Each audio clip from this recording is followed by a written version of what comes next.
This is Brighton TV and this is the match preview for Brighton vs Sheffield United. And last game versus Fulham, it was a tight, cagey game in the first half, and that's because both teams, they played a 3-4-3 and that cancelled each other out. Every single player had a man to mark, and defensively both teams did very well. And to end up creating something when that happens, you need the attackers to have a lot of movement to confuse the defenders, and our front three, they didn't do that in the first half. There's very little movement and there's so little space. And the only noticeable chance in that first half was where Lamptey, he put in a great cross for Welbeck, and Welbeck just missed it, and it was easy for Fulham players to defend. And Welbeck, I really like his link-up play with other players, and his hold-up play is brilliant, but he misses too many chances. You look at the Burnley game where he could have scored one-on-one. You look at the Leicester game where if he scored right at the start, that would have changed the complete game complexion. And you look at the Fulham game, he should have scored that chance. And we have been dropping points in games where we've had chances to win, and that needs to improve. And after half time, we had a goal disallowed where Lallana and Welbeck, they built up really well, good build-up play, but was disallowed by VAR after it hit Welbeck's hand. And VAR this season, with us, it's been having a lot of moments in our season, and this time it's gone against us.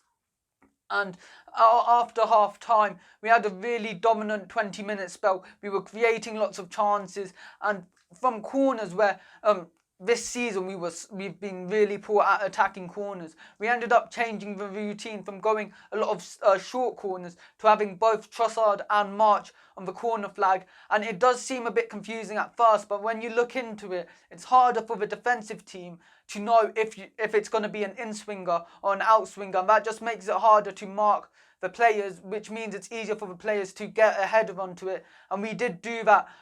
Dunk and Webster, both of them had a few good chances from it, and unlucky that we weren't able to score that. But I do think that routine has to continue for us to start getting more and more set-piece chances. And Fulham, they ended up making 3 changes before we made 1, and that just changed the tempo of the game. Fulham, it was going in their favour. They were having more of the ball, and it looked like they had a couple of good chances. One-on-one where Webster slipped, and really good save from Robert Sanchez. And then another chance where Robert Sanchez made a double save. Robert had a really good game with his distribution and his saving as well. And we made our changes a bit too late. Jahan Bash, he ended up coming on instead of Trossard, and Lamptey ended up getting subbed off because he had a knock, but he is fit for this game.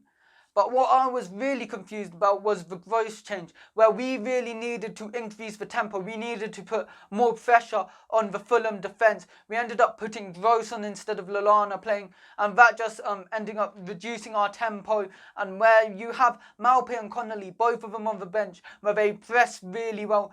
And I watched Sheffield United's game versus Man United, and they played really well. And something that I noticed is that they either don't press at all, and they let the other team try and get the ball, try and dominate possession. And when they conceded a lot of possession like that, defensively now, they're not as stable as what they were last season, and they concede so many goals. So what they have to do now is they have to press a lot. And when they do press, they do have a huge chance of creating something. But a big problem with that is their defence isn't that quick. And Man United, they had a lot of counter-attacks where they went over the top of Sheffield United's defence. And Sheffield United, they're not the same side as last season. And some of the main reasons are because their left centre-back is injured, and that means all their play, where it used to be really balanced last season, now it's mainly on the right-hand side, and it's easier when a team attacks mainly from one side.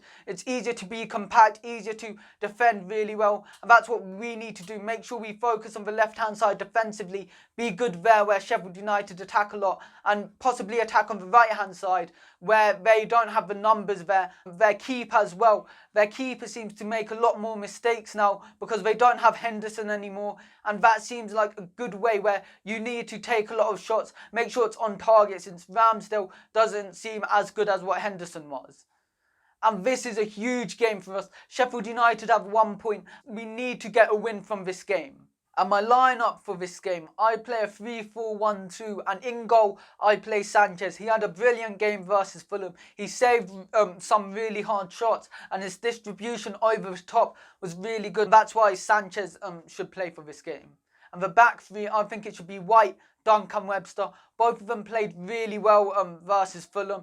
Defensively, they were great. They should play as well. And the wing backs, I play Lamptey and March, with the centre mids being Bissouma and Lallana. And I thought Alzate had a great game versus Fulham, but I think we need more creativity from deep, so that's why I played Lallana in a double pivot with Bissouma. And I think McAllister should play in the 10 position. He's really good at taking long shots, and he's great in transitions as well. And when you look at the amount of games that are being played at the moment, he hasn't really had that many minutes, and I think this could be a really good game for him to get minutes, and I think he'll play really well in this game.